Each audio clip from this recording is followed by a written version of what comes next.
Revelation chapter 13 today, and it's probably the chapter that everybody who goes to Revelation will go to. If they know a couple of chapters, they know the chapter 6, right? And because that's all the seals and everything of that nature. They also go to some maybe the end where you have the bride of Christ, Jesus coming back, which is chapter 19. But chapter 13 has to deal with the famous Antichrist number. What is the Antichrist number that everybody knows? 666. And incidentally, it ends with 666. What do the kids say? If you do it, they'll say jinx with it. Nah, I don't have nothing. Nobody even in my household. You know,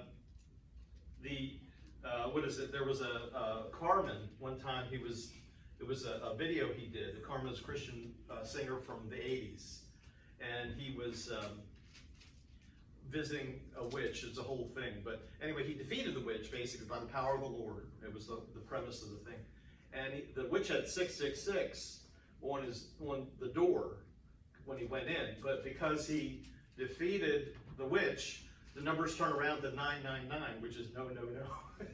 And I thought that was kind of interesting.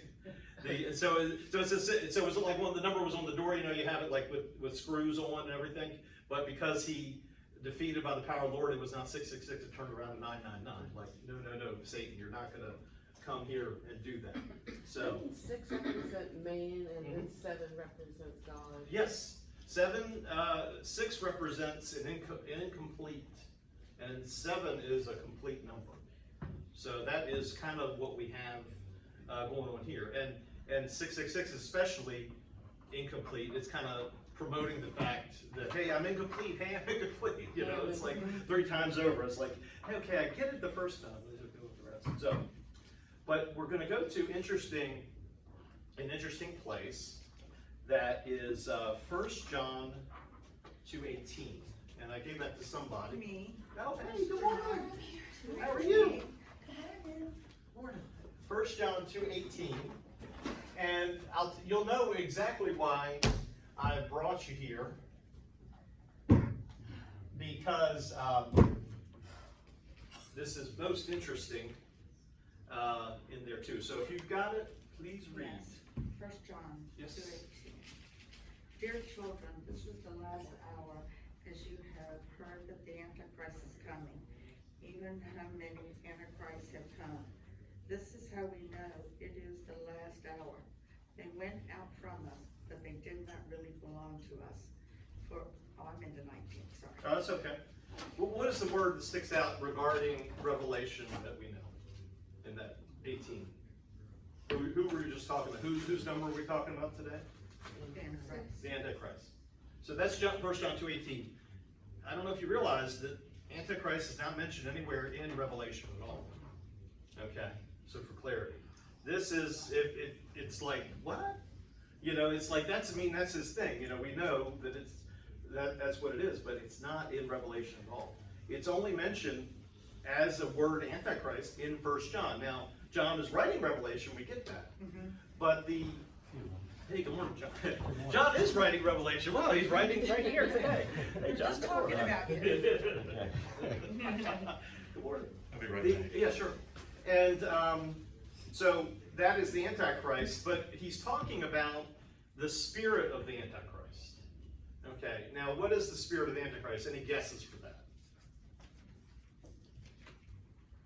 The spirit of the, sounds like Halloween, right? The spirit of the, you know. Fire and brimstone. I'm sorry?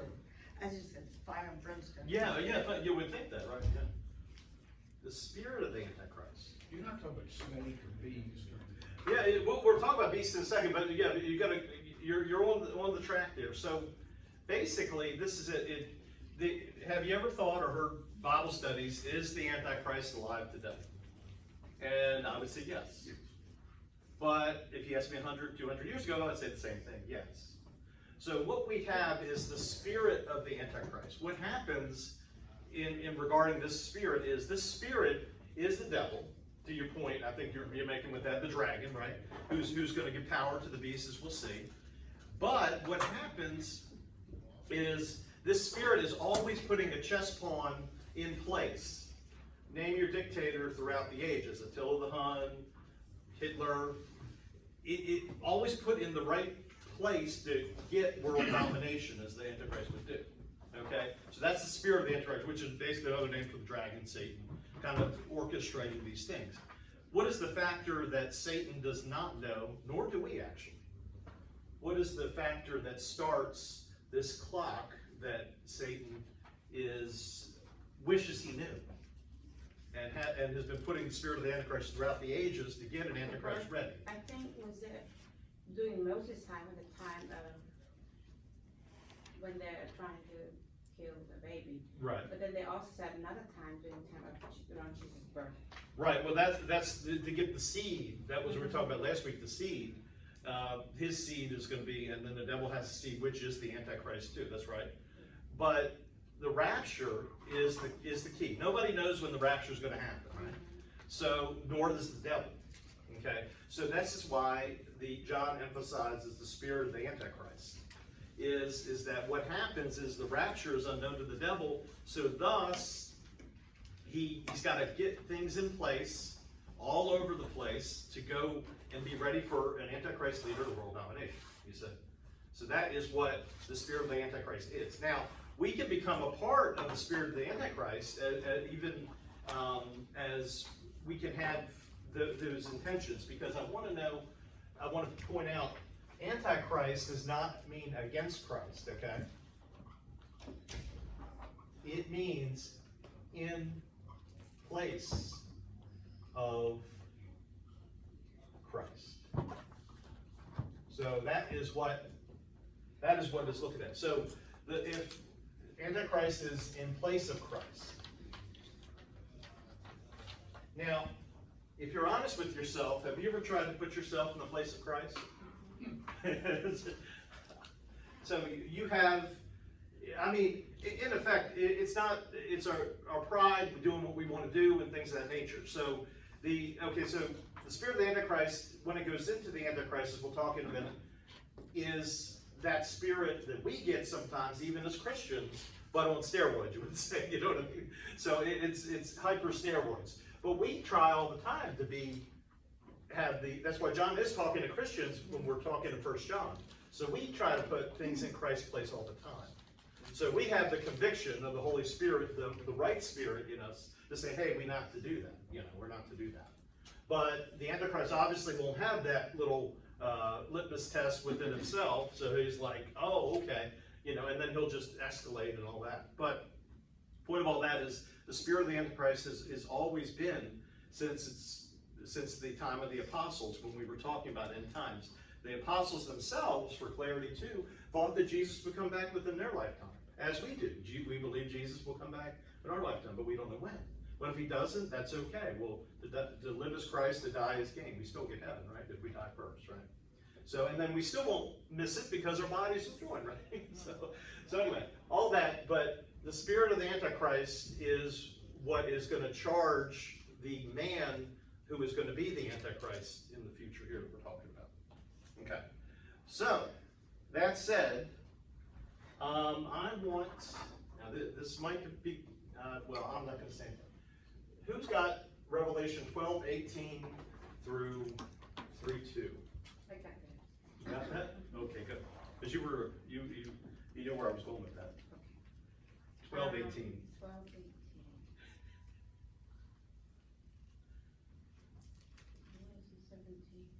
Okay, well, read verses 1 to 2, by the way. I'll show you. Yeah, I'm tricking you a little bit, but I want to explain. Tricking. So read verses 1 and 2. Maybe it's what I have to live with. Yeah, see that? I'm tricking. I'm tricking. It's trick or treat, right? That's right. Then I stood on the sand of the sea, and I saw a beast rising up out of this, rising up. Hold on. I saw a beast rising up out of the sea, having 7 heads and 10 horns, and on the horns 10 crowns, and on his head a blasphemy name, Now the beast which I saw was like a leopard, and his feet were like the feet of a bear, and his mouth is like the mouth of a lion. The dragon gave him his power, his throne, and great authority. And I saw Oh, right, yeah, just to two, right now, yeah. So it's good. Yeah, so we have that. Thank you for that. Does anybody have 12:18 in their Bible? Because that's where we intended to start. See if you do. 12:18, obviously, the last verse before. Trickery. It's trickery. So what version would have it? What version would have it would be the Hebrew. Yeah, exactly right. The Hebrew version would have it. What happens is that it's a mistranslation. So if you read 13:1, it says that we all have 13:1. It says, "Then I stood on the sand of the sea." So who is the I? John. It would be John. Now, I mean, obviously, that's how our language reads. What I'm looking at, and you may have it inclusive of verse 17, but other people put it, is that the last verse of chapter 12, last part of chapter 12, says the dragon was on the sea. Okay? And then I, John, was seeing the dragon come out of the sea. So it kind of puts a context to the entire chapter is that the dragon was watching, because we've kind of read the chapter before, there's two beasts that are coming out in Revelation 13. But the Hebrew when we go back to the Hebrew, it's actually going to say the dragon, who would be Satan, is actually watching these two beasts come out of the sea, not just John. Does that make sense? Okay, so it's kind of like when we believe, here's the cool thing, is that these here are just translations. We believe that the inspiration of God comes from the original scriptures, and these are translations, okay?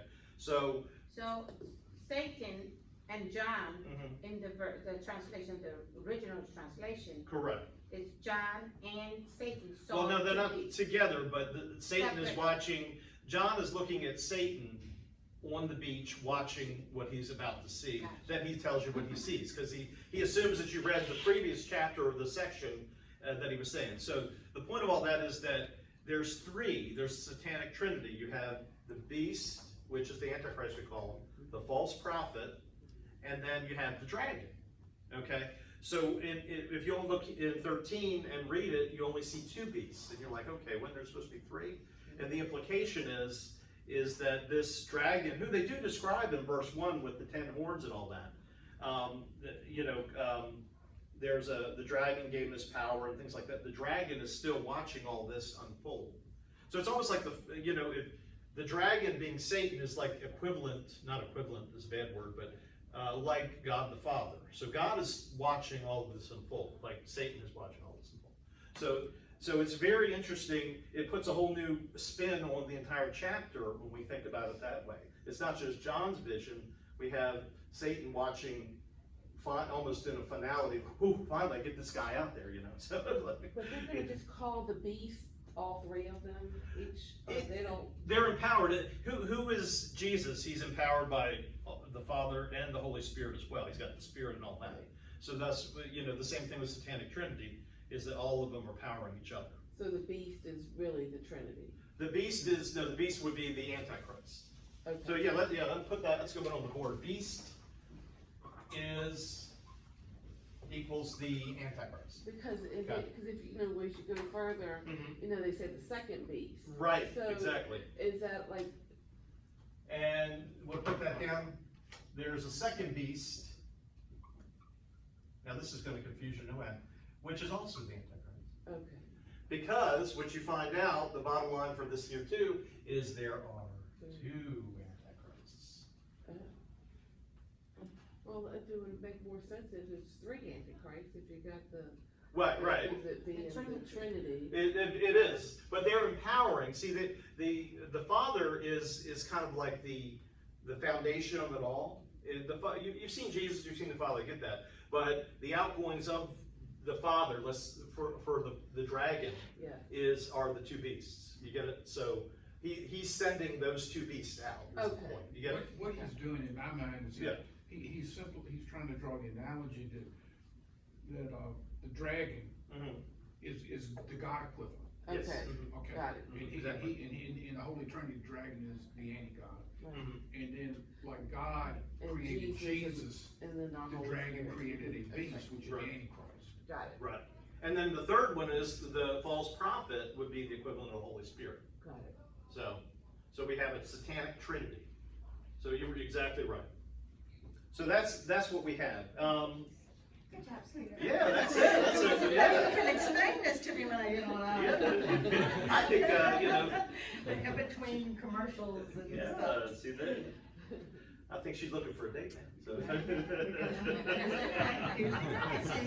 Say Rose Chris and talk about, Woo. yeah. Well, there we go. Well, glad we helped them. So well, the Lord helped them. Yeah. But the I want you to notice how many. Okay, this first beast coming out in verse 1. How many crowns does he have? 10. Okay, he has 10 crowns. Okay, and then how many heads does he have? 7. Okay. Now the crowns are they're I think how many crown? He has 10 crowns and 7 heads. What's the difference between 10 and 7? 3. 3. Okay. So you wonder why that's like that. 10, the Antichrist starts out with. Okay. He'll end up with 7, and 3 will separate from him, basically at the end game of all this. Okay. Now, don't get me wrong. Not all the 7 that are left, and that's why they're crowns, because they're ruling like over. This is like conglomeration of all the nations. The 7 still have, sympathizers with the exiting 3. Good morning. And so the exiting 3, so they're still. So he doesn't even have a full 7. So he's not complete in that sense either. But there are some that are defectors and going back and forth and things like that nature. So anyway, that's why they put it like that, because in the end game, he's going to lose people. We think the Antichrist is going to keep all of his people, and he really doesn't. And it's almost, he took a third of the angels. It's almost like here's a third coming out of it too, by the way. So it's funny. But so these are the defectors, and these are going to attack him in Armageddon. So that's really kind of taking you all through the whole sequence, right? Is that these 3, and then maybe some defectors from this, because these guys stayed with him. But these 3 are going to attack him in Armageddon, and then actually in Revelation 19, the Lord's going to come break it up in the second coming. You get it? So we're skipping ahead, but that's why all the numbers and the different numbers in the heads. Now, That's the why bottom line. did they break it up? Because maybe we're going to find out more of why they probably were apart. We'll get into that in a few seconds, because it'll tell it right in the book. So the 10 is nations, is that? Yeah, it starts out 10, Yeah. okay? Then it's going to end up 7 because of something that happens. Think about just in our own political arena. Somebody says, I'm going to take over the entire world, and I'm going to go in and say, oh my goodness, the Antichrist gets right in front. Not everybody's going to like it, right? Obviously, there's always, can't please, what is it? You can't please people all the time, or none of the time, there's kind of an adage. So he won't please everybody. He'll please most people, but not these 3, which will defect, and for whatever reason, we're not told. But the idea is that he'll end up at 7, and they'll actually go in. So if we're putting a timeline, because I'll go timelines, remember I told you I don't like the timelines because go in there. The 10 are formed in the first seal. If I say this here, the 10 are formed in the first seal of the nations that we're looking here, right? And then he makes a treaty with Israel, which is, so what I'm basically saying, remember we went over the seals, where he had the Antichrist is the first seal? Remember we talked about that? Back in Revelation 6. The first seal, by logic, has to come before he makes the treaty with Israel for the 7 years. Does that make sense? Okay? Repeat that one more time. Okay. He starts out with 10 nations because that's what his political game is, to get all these nations together. He makes a treaty with Israel, okay, that really starts the clock for the 7-year tribulation, okay?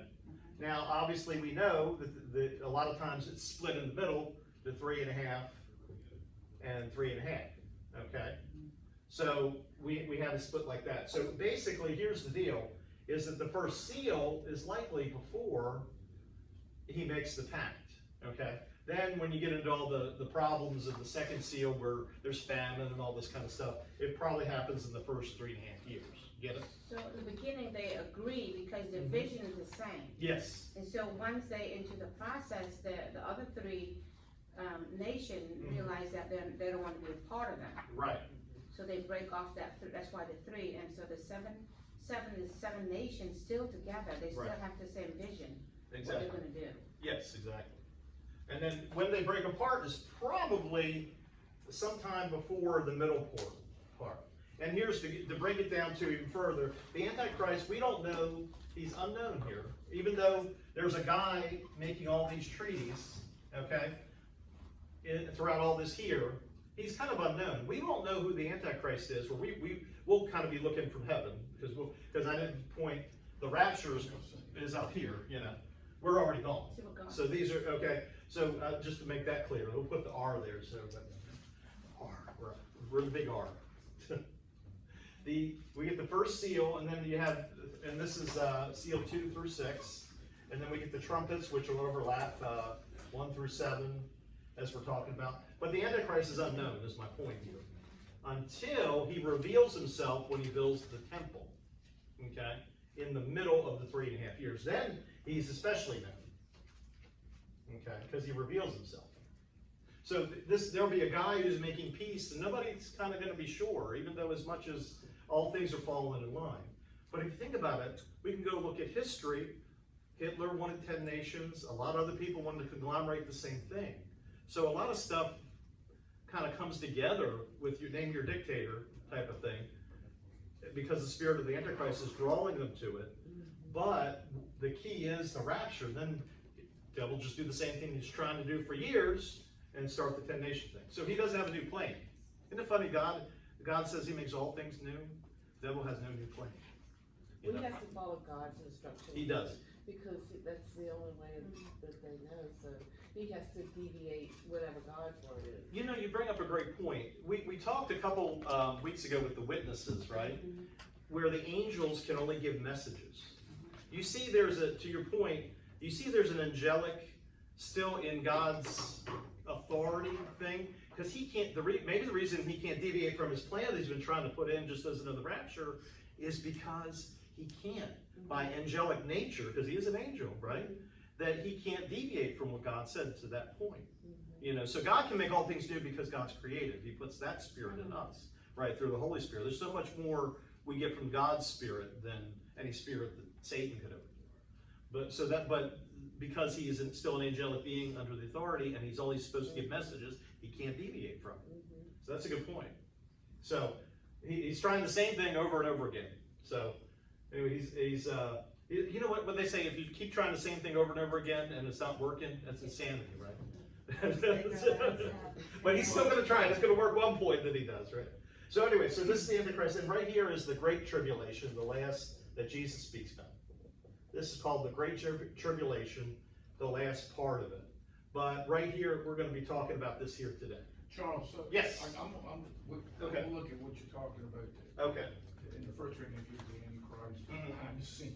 Okay. Yes. Building his power to. Right. And he might be right in front of the scenes, but you know. But above the line, you get the people of Earth. Right. Who didn't survive rapture, who got left here when rapture occurred. Yeah, exactly. The non-believers. Correct. Well, in there, you've got people trying to become believers, right? Yeah, exactly. Who's leading them? I mean, well, particularly the first fruits who really does the major movement are, remember we talked about the 144,000? Yeah. That's exactly who it is. But so they didn't get it. They weren't believers. They weren't believers at the time. To your point, all those 144,000 got to get saved. I don't know if they're all together. There's God doing different stories for everybody. The 144,000 are called the first fruits of this age here. So they're going to be the catalyst that gets the gospel to the rest of the world, to the Jew first, and then to the Greek. So I guess if we have to put something, the 144,000 come fairly quickly, and maybe you know that they were all Jews. They were all the 12 tribes. Yeah, exactly. So they were called together in this little bit. Plus, there's people that think the Antichrist is not even alive, so he might have to come to power. He might not even be born yet. So we go rapture. It doesn't necessarily go right into the 7 years. it could be 6 months, it could be 60 years. So, because again, everybody's gonna be taken by surprise of the rapture, so it depends on how much their recovery is. So. I think people who became saved in those time of tribulation is that they have to die for their faith. Yeah. Either they're starved from hunger, or they're going to be hunted down to be killed. Right. So that the 7-year tribulation is a harsh time. Sure. Even though the first 3.5 years it's not as harsh, but still a tribulation that no human being experienced. Right. And the second part even the greater than ever experienced. I agree, but in order to get to heaven, Yeah. somewhere along the way, they had to become believers. Yeah. Exactly. Yeah. And they're gonna That's die. good. It's a great point, because you Yeah. have to become a believer in the Yeah. death, blood, and resurrection of Jesus Christ to become a believer. That's never going to change. And you're Okay. gonna die for your faith, either Yeah. hunger or something. They're gonna Right. hunt you down. But the first fruits are going to be 100. They're going to be they're the real catalyst. I can't see God not saving anybody before then, but they're going to be the oomph, the first fruits. Kind of like, look at the apostles. They were sent out when they were in the upper room, Yeah. and the Holy Spirit came. A lot of people got saved. There were people saved before they had, the oomph, so to speak, the Father's Spirit to go out, which is the Father's Spirit of 144,000. Between Jesus' ascension, there were people saved. But the oomph is coming from the 144,000 empowered by the Father's Spirit, much like the Jewish apostles back in Acts chapter 2. Because it does say that they were sealed by the living God. Exactly. Yeah. So they do have the protection through the, Yeah. But- And they're They- special, they're special too. They're special, but we want to clarify, because Skeeter made a great point of it before, they have to become believers first. And we all have a seal of the Holy Spirit. Yeah. Okay? But that the seal that you're talking about, to the point of you're special, is they have a special seal from the Father to go out and do His work.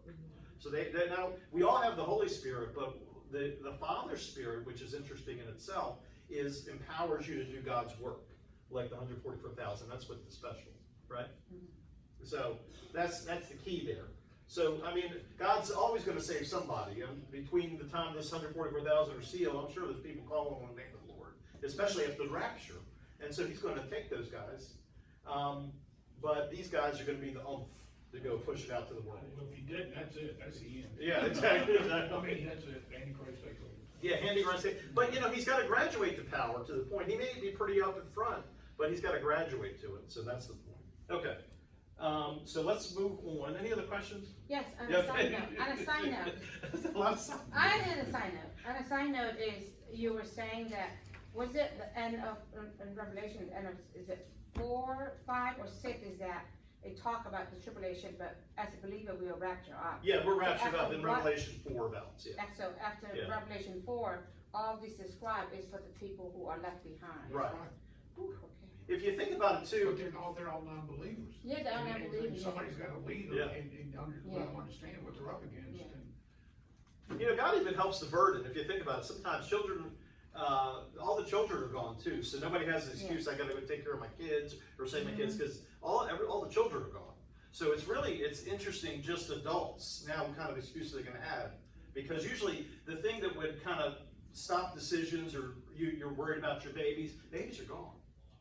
You know what I mean? How about And this is special always a needs and all that. scary- Yeah. scary question Yeah, but we're to not ask. talking about the rapture today. No, this is a scary question to ask. Okay. God would take all the babies and Yeah. all the young kids and all Yeah. that.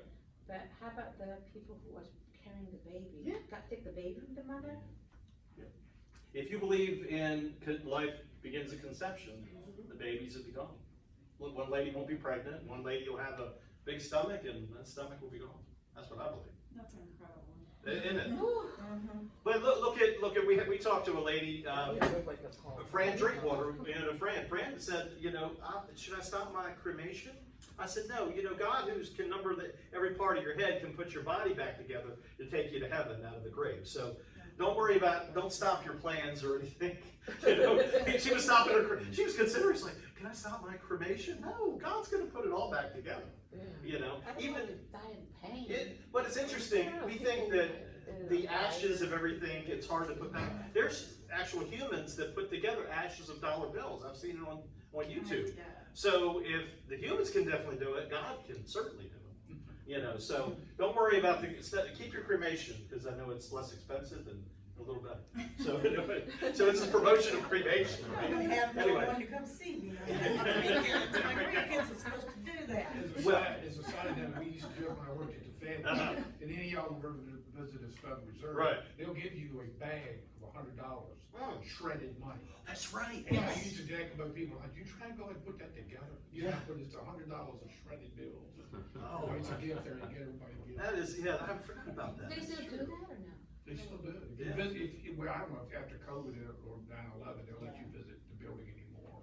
They probably changed that to just, anyway. Yeah, oh yeah. Now, the theme I want to see, and we probably already see it, the Antichrist and Satan himself cannot create anything. He copies what Jesus does. Okay, let's put that. That is the if you get nothing else out, the Satan cannot create. Only God can create. So he cannot give life. Yeah, he can't give life. He can't. There's and just thinking of creativity itself. Satan does not. He's going to take what Christ did and copy him because that's the top notch, is right. Jesus is who he is because you can't get higher. Even when Satan was falling, he said, "I can't ascend above." He said, "I'm going to ascend to," because God was the standard, the ultimate holiest standard. There's nothing above God.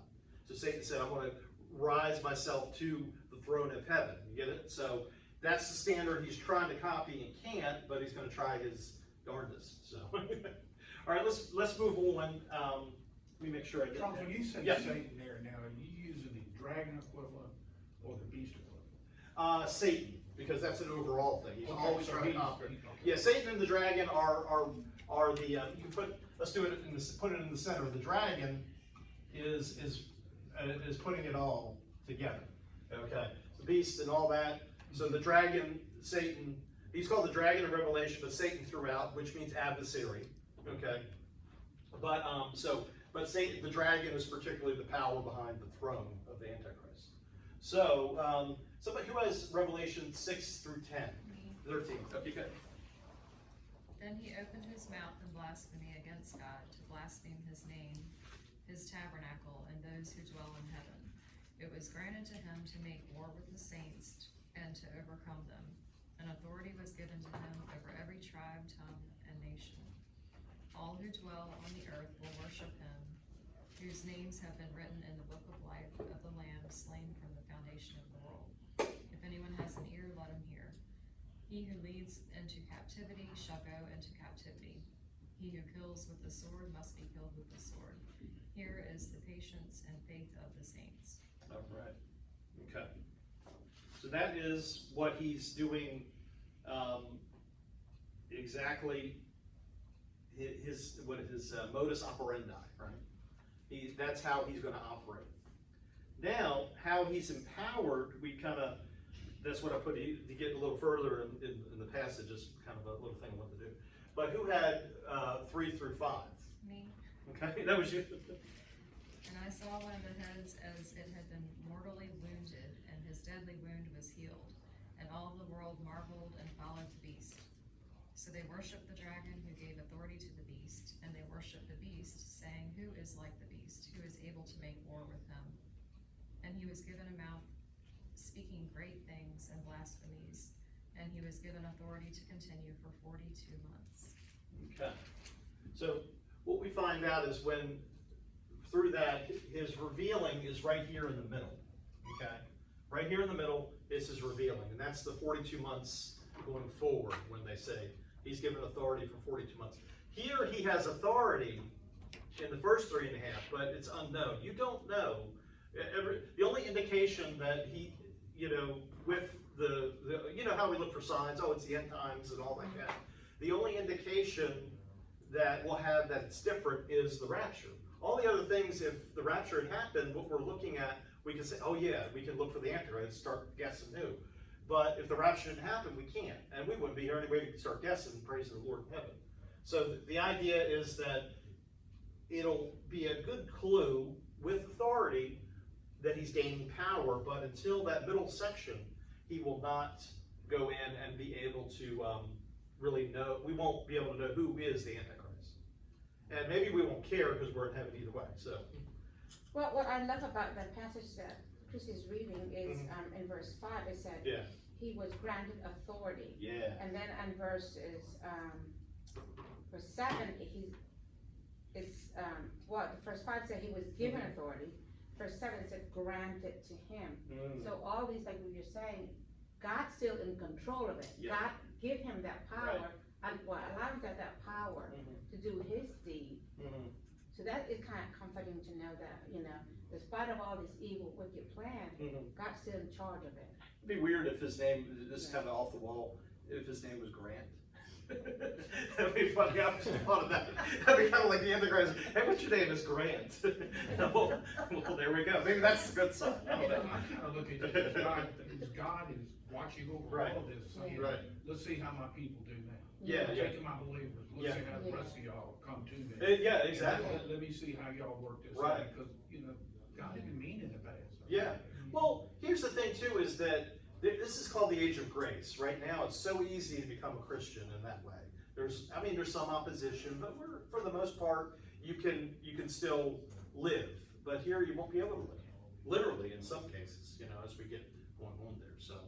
Well, we were discussing in the Friday group how right now, at the age of grace, how a lot of believers are falling astray away from their walk, their faith, their time, how they give it to the Lord.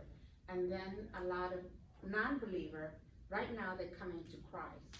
So they become a lot of believer coming from, because they're not saved. So a lot of unsaved people are coming.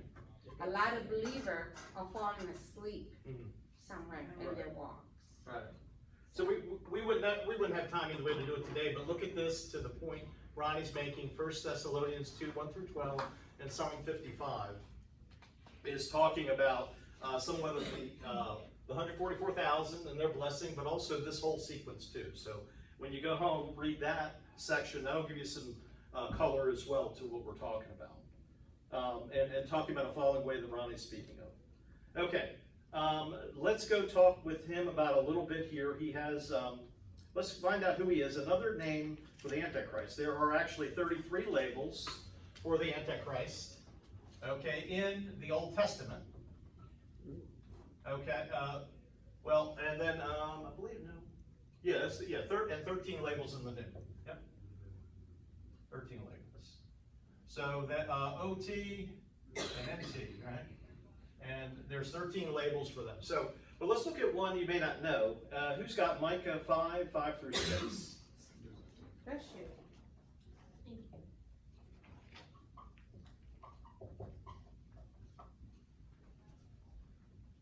Who's got, you have that? Yeah. And he will be our peace when the Assyrians invade our land and march through our fortresses. He will raise against them 7 shepherds, even 8 commanders. Who will rule the land of Assyria with a sword, the land of Nimrod with drawn sword? He will deliver us from Assyrians when they invade our land and march across our borders. So basically, this is speaking of kind of the ministry, or we call the ministry, not the goodness, but the ministry of the Antichrist. So he is he's called, remember this, is gonna be, you sound real Bible knowledge person if you do that. The Assyrian. Okay? He's called the Assyrian. In this passage, particularly, there's also a passage, if you want to read through, you could do Isaiah 10. I'll put that as the homework, also talks about that. Isaiah 10. Okay? So he's called the Assyrian. I don't know, he likes A words. Antichrist, Assyrian, you just got to have something A. It's got to be number 1, right, with the A. But, even though it's false. Okay? So that is who he is. And even amongst this, you see God working through that entire passage. Plus, if you think about it, this Micah 5:2 is where we get Christ being born in Bethlehem. We have it on all our Christmas cards, right? So not too far down, it's almost a sequence of Micah 5 of how the end times are. So if you want to read Micah 5, you could as well. Because it's saying Jesus has to come. All right. Now the big part is that we can see in 3 to 5, the real crutch there is one of his heads was mortally wounded. And we kind of know that. So we all know the Antichrist is going to be shot, right? Or have a mortal wound in some way. And I think it's these defectors. Remember we said the 3 that came out of the 7, and that's why there's different numbers there. There probably some of these 3 are going to have assassins or special groups or whatever that are going to shoot him, probably because he's saying that he's God. That's going to be a big thing too. A lot more people are even going to defect from him because he's still not going to have his full original, because he's standing in front of the temple that he said he would build for the Jews, and that's going to happen in this section. And then he's going to build it, and then he's going to stand in it and say, I'm God, and then that's not going to set well with anybody. So somebody is going to shoot him, or we think, or something. So I thought after the 3.5 years, Yeah. the Antichrist made him, I thought he was accepted for a while. Like He is. Now, acceptance is majority acceptance. Yeah, bought into it. Right. He's the one that puts together. Correct. Okay. Yeah, and media is helpful. You know, media, if media runs with something totally false, it could be, that he's going to have the media behind him. So that's going to be a big thing. And that's where, in fact, that's where the false prophet comes in. He's going to be the media manager, so to speak, of them. And so that's where it's going to help, being empowered also by Satan, being the second Antichrist. So the idea is that he's going to go in, and he's going to be majority accepted, likely, but not all accepted. Okay. See, so that's the difference there. So, but he's going to proclaim himself. So maybe what people he had with him to build the temple, he's going to lose some people from that too when he proclaims God. Then he'll gain others. But the key is he's going to copy Christ again when he is wounded and the wound was healed, right? In verse 3. And everybody was marveled. Yeah, so they marveled. Now, how it goes is that the Antichrist, the original beast, see, this is the beast who got shot, right? And that's where they said one of the heads were wounded. The beast, the human Antichrist who's chosen by Satan to do his, to run with this, being an Antichrist, is shot. So Tim LaHaye and other good authors think that you have basically the Antichrist in a coma, okay? We're definitely not able to rule or do anything. And then Satan empowers him to get up out of that coma. So, because we have a whole deal that, to Ronnie's point before, Satan cannot bring things to life, only God can. Because God has the power of life and death in his hands. Satan does not. So, what we can hope best for our Antichrist being shot is a coma. That makes him incapacitated anyway. Satan taking him through the coma and empowering himself. So now, basically, we have the dragon going directly into the beast to empower him. Okay, that's the point of all that. So this human Antichrist, who's kind of unknown, kind of starts it all. He gets shot, goes into the coma. Satan empowers him like he did Judas, right? I was about to say that. Yeah. So we know Satan can enter people because he did the same thing to Judas, and Judas did some bad things in a way, right? So we go in, and now Satan himself, the dragon, is in control. So he's still there, that human Antichrist, but Satan is kind of using him as his puppet, as it was even from the beginning. Okay, make sense? Yeah. Okay. So when his deadly wound is healed, and then they all worship him, and it was given a mouth and blasphemy great 42 months. Let's see something here. Let's see what we got. Okay, we're not to there yet. Okay. Let's go further and find out about this. I do want to add something. Let's see. But you see the difference. There is people remnant to the point we're talking about the Christians versus the thing. Look at verse 8. All who dwell in the earth will worship him, whose names have what? Has not been written in the book of life. Correct. The Lamb. That was slain. So we're all in heaven. We're gone in the rapture. Yeah. So the point that John is making, he says there's people that are not going to worship him, obviously, and they're going to be Christians because that's who we're talking about. And then we're not talking about the 144,000, but we're talking about the ministry of the 144,000. Okay, so we're talking about the output of the ministry that the 144,000 have done, and these are all inclusive of those that are written in the Lamb's Book of Life. We have in verse 8. If people get saved in the tribulation time, and at this point their name is not written, will their name written in the book of life in those times? Yes, tribulation. yeah, their name is written in the book of life, yeah. Okay, and the idea is that God too also is that, this is the time of the mark of the beast, and we'll get into that in just a second. If you get the mark of the beast, your name, you're totally written out of the book of life, okay, because we know that. We'll see that passage in here. But the idea is that those who still can be saved, you can have that chance if you haven't taken the mark all throughout the tribulation. I want to make that point. So, regardless of who you are, I mean, heck, this will never happen, but the Antichrist can be saved if he wanted to. I mean, literally, he could be, but he'll never, because of why other people are not saved, because of their pride and all the other things that go with it. You know what I mean? So the devil has so much pride. The devil could have been probably asked forgiveness even just to get that out. And God would have probably forgiven him, but he never did because of his pride. He didn't want to humble himself. You know, that's the key. Humble yourself in the sight of the Lord and he will lift you up, right? So and higher and higher. And that's even an old song. So, so that's the idea, is that anybody can get saved throughout here, especially through the ministry of the 144,000. But if you take the mark, that's what the distinction is. You're not in the book of life anymore, you're blotted out. Okay? Because everybody is in the book of life until they die. Okay? And then if you get saved in life, because Jesus is pursuing you to kind of do that, even here, Jesus is pursuing us. Let's put that out on the table. God is like saying, "Oh, I got all of them in heaven. I don't need to do nothing. Let me rest out and watch this thing." No, He's so active. People even say more people will get saved than ever have been in this time. Now they'll have to die again. You can't forget that. So he's pursuing us. He's putting so much effort, especially now, Because to get people saved. Anybody to be perished. He doesn't want anybody perished, right? So that's the idea. Is that so we got to think that way.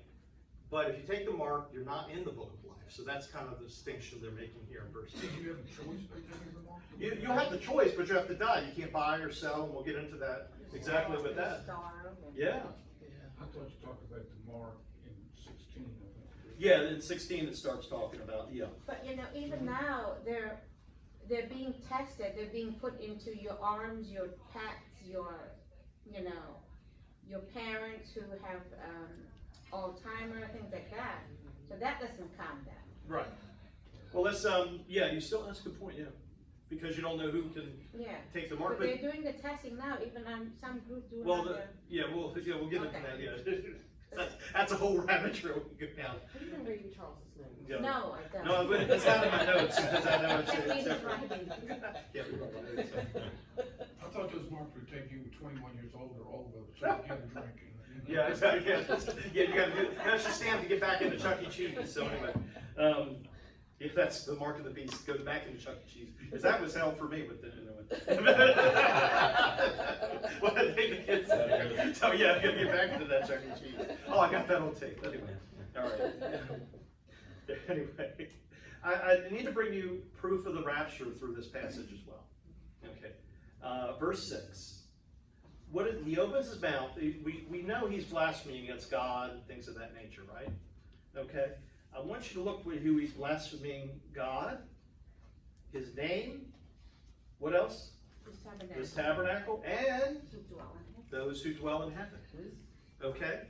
Implying that at this point, the very least, we have believers who dwell in heaven.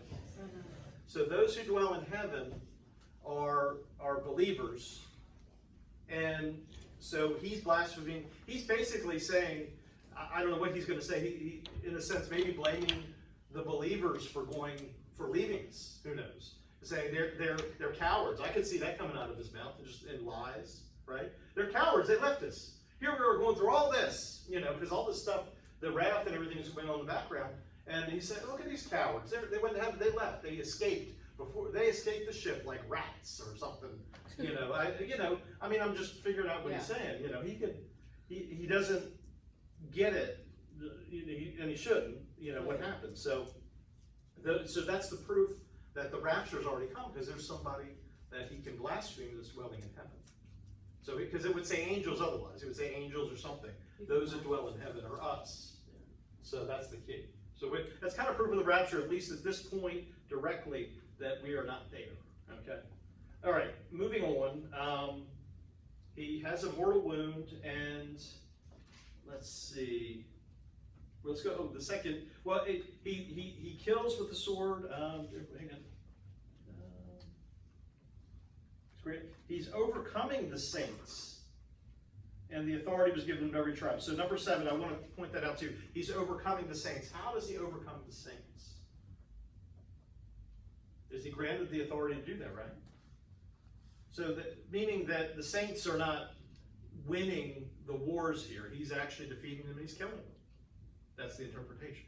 Now, this is maybe gets deeper than I want to be, but I just have to point it out. Jesus promised the gates of hell will not prevail against us. It's a promise to the church, not the tribulation saints. Okay? Remember that? We all hear that, Jesus, the gates of hell will not prevail. The church, who is gone up in the rapture, are not going to be prevailed by hell, keeping Jesus' promise. Not promises to the tribulation saints. Thus, that's how they're overcome. You see? And in a way, too, and we're going to learn, too, because these guys are standing in heaven, if the Antichrist, are they really overcome either way? If you kill a Christian, is he overcome? He just goes home, right? Mm-hmm. So Billy Graham died, right? When they say, I didn't die, he just changed the dresses. You know, there's not any real overcoming you do. Yeah, come on now, I'll take it. Come at me, Antichrist. Come on, I want to go home. He gets the victory because he goes home, right?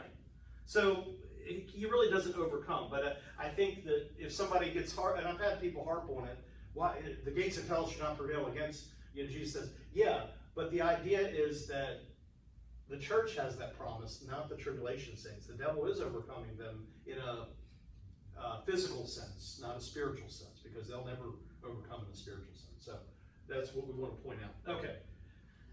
11 through 14, who has that? I got that. Okay.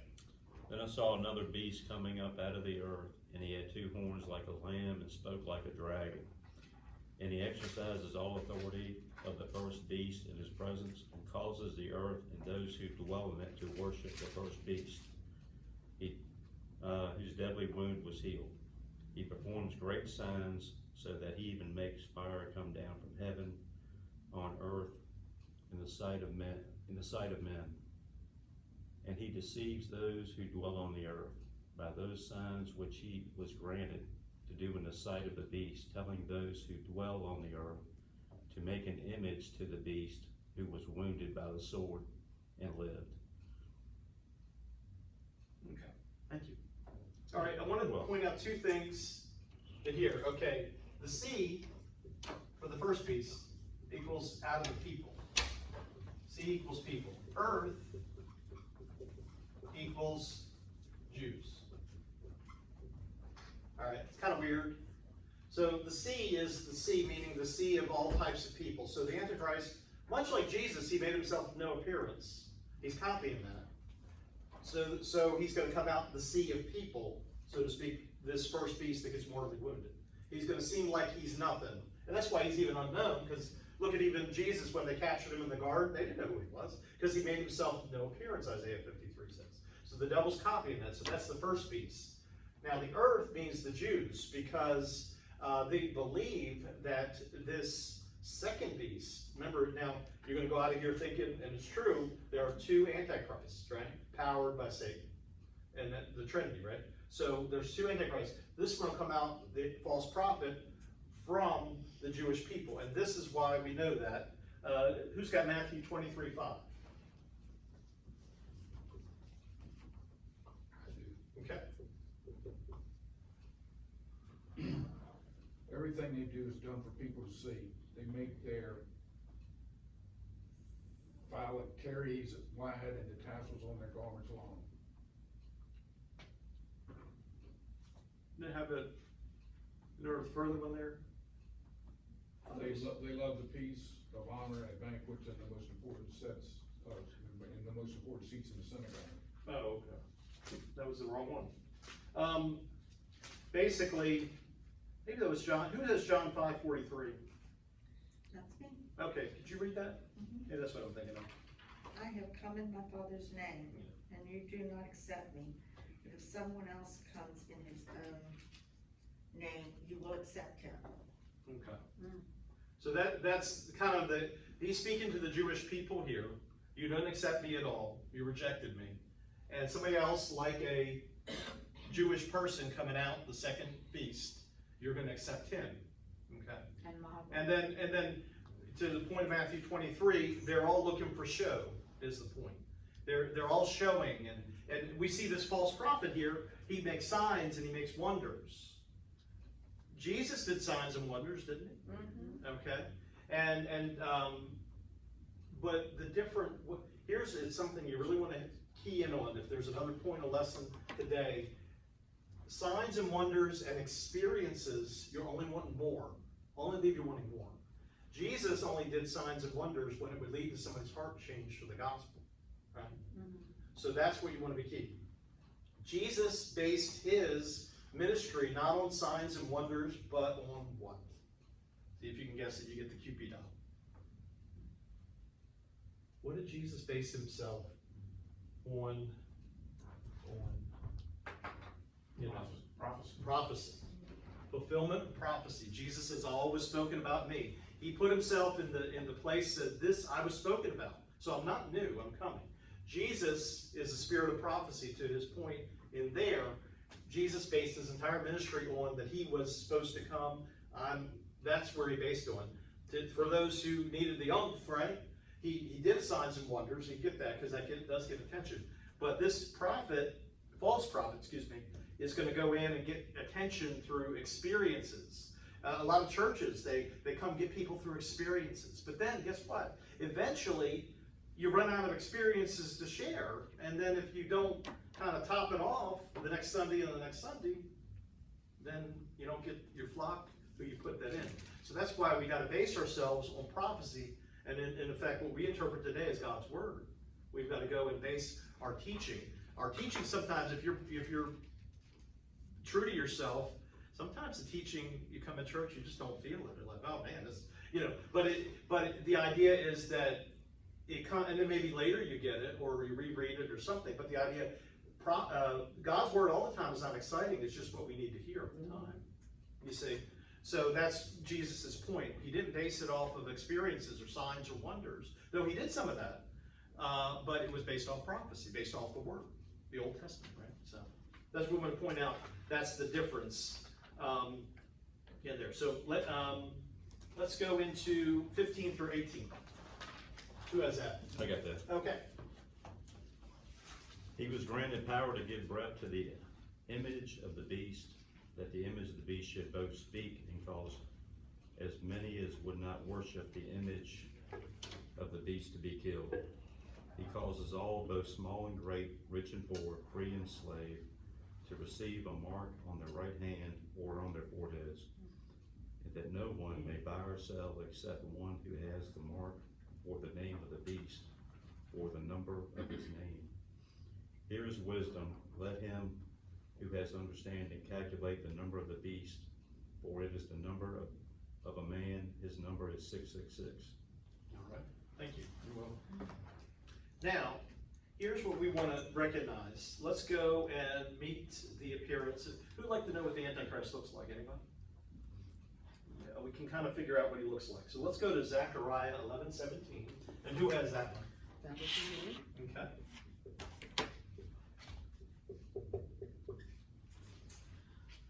Woe to my worthless shepherd to desert the flock. May the sword strike his arm and his right eye.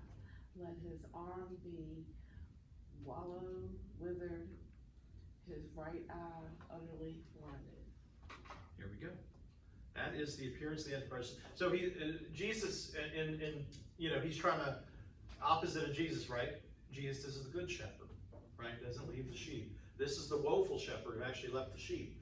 It is for himself.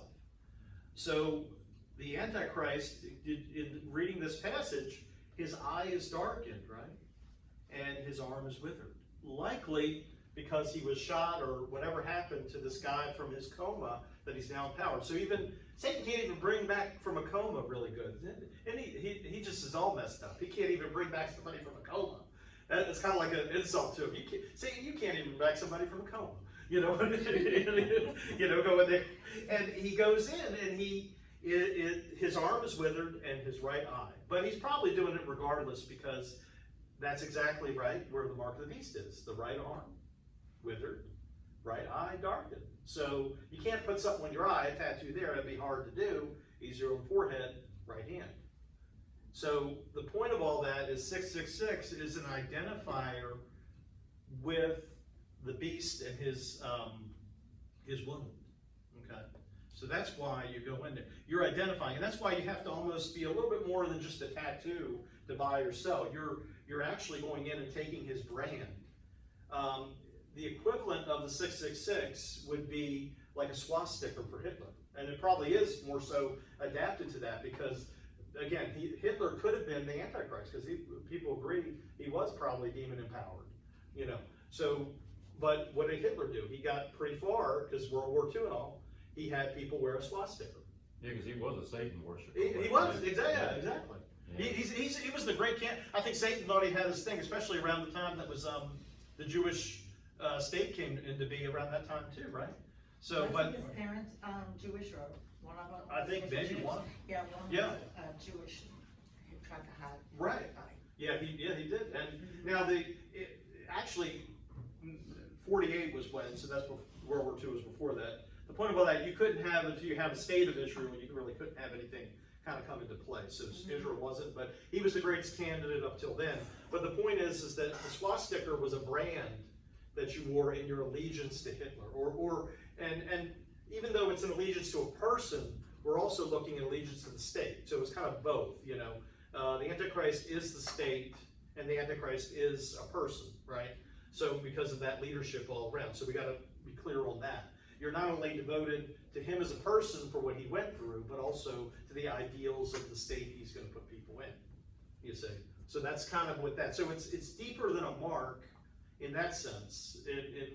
So you're actually going in, you're not just taking a tattoo so I can buy or sell, you're saying, I pledge allegiance to the beast, you see. Isn't there somewhere in the Bible where it states that the Antichrist is coming from the Middle East? So a lot of people have kind of said, oh, it really is not the Antichrist, because, you know, these people were not coming from Syria. Right, and that's where we got the Assyria. Remember, Assyria is the Middle East. Assyria started with Nimrod, who started the Tower of Babel. Then that went into the capital of Assyria, which we talk about, Nineveh, in Jonah, like we're going to talk about in a few minutes downstairs. And then it turned into Babylon, and then it turned into all the great empires of the world, coming all from Assyria, thus the Middle East. So you're right. So we have it right here in Micah 5 through 6. So it's right there. Okay. So, but let's do this, another copy. Let's go to Exodus 13:9 real quick. Because it might be allegiance, but there's also something of a copy. Who's got Exodus 13:9? Me. Okay. And it shall be to you as a sign of your hand, and as a memorial between your eyes, that the law of the Lord may be in your mouth. For with a strong hand the Lord has brought you out of Egypt. Okay.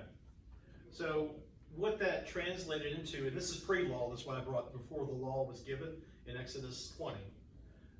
You were supposed to, and this is where he's copying, bind on your hand, because the strong hand of the Lord, and on your head, what they call it phalanges. It's like reminds you of phalanges. Remember the fingers and all like that? That's what you call phalanges. But factories. It's a weird name. The bottom line is that you would, as a good Jewish, way back when, you would tie around your head the law, and have it in a little box on your head, or have it and tied around your hand on a little box, the law. So the point being is that's the copy again. God told him to do that, and the copy was a strong hand and all that, like we read. God told him to do that, and then Satan's going to copy it too, to do such a thing. So there's another copy that what he does. You see, so the Pharisees, when they were talking about tassels, and they would show, the Pharisees would have, you're only supposed to be a small box of the law. The Pharisees would have I think I remember reading tradition, they would have a big box like this show, hey, I got a big piece of the law in my hands, I follow it. You know, that's the, you know, that type of thing, so. But also, isn't Jesus also the right hand of God? Yeah, yeah. So that's also mocking the right Yeah. hand. Yeah, he's the right hand, and he's the head of the church, and that's where we get combined with Babylon. We'll talk about it later, but yeah, that's a great point. Good point. So that's where we're at. Let's see. Who had Daniel 11:36? You got that? Get some Daniel verses, and we'll. Oh shoot, I had it and then I moved something else. Trying to think of. So this is a brand. So don't look for 666, or you find that. Don't look for, because a couple of facts are, as 666 was Nero's number. Nero had 666 if you took the number of named in the Greek. So Nero was not the Antichrist. Okay. So what does that mean, the 666 So exactly? some people, numerology they call it, you'll go in near whatever Greek alphabet they were using, or I think it was Greek, the sixth letter was Nero, and then there's another sixth letter.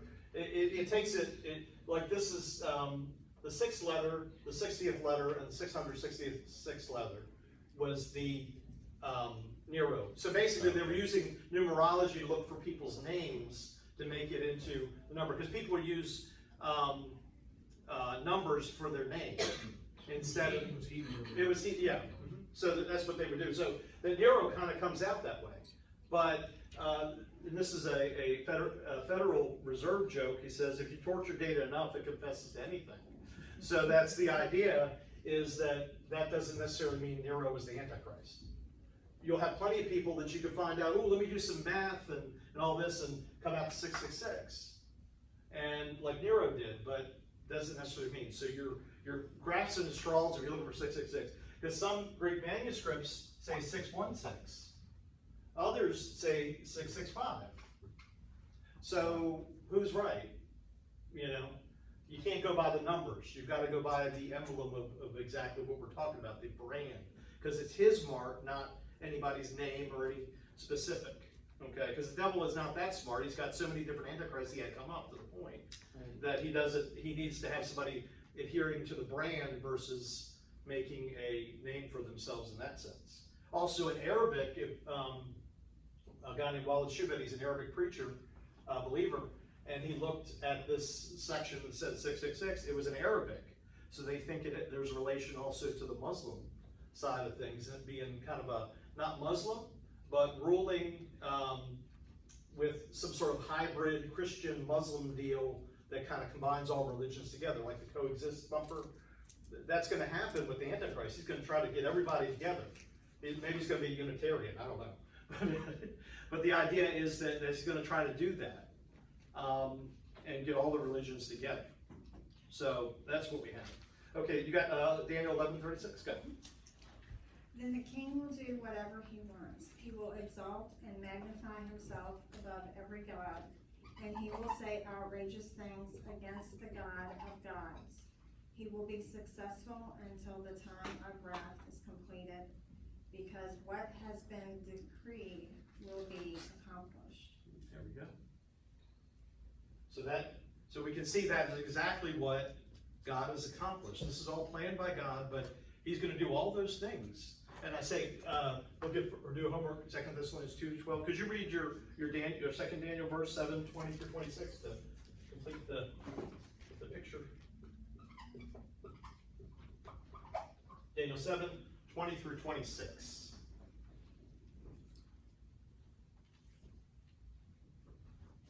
I also wanted to know about the 10 horns on its head, and about the other horn that came up, before which 3 fell. The horn that had eyes and a mouth that spoke arrogantly, and that looked bigger than the others.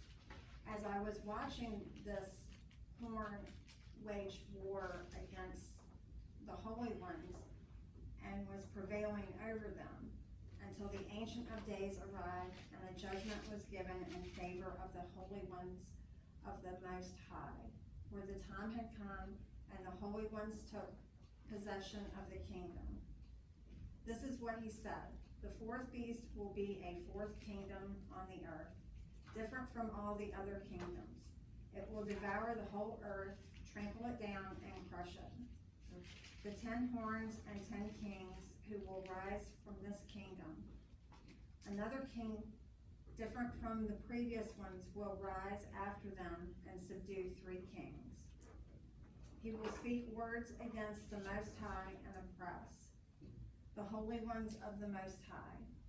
He will intend to change religious festivals and laws, and the holy ones will be handed over to him for a times and half a time. That's right. But the court will convene and his dominion will be taken away to be completely destroyed forever. That's it, through 6, okay? That's exactly right. So the times, and half a times was, he'll kind of be unknown here, kind of gathering his power, proclaim himself here, last 3.5 years, the time, and half times, that last 3.5 years, or speak about all the things that he'll do. Okay? And but we end on that the holy ones will be, they're persecuted for a time, but he won't overcome them, technically, because his time is going to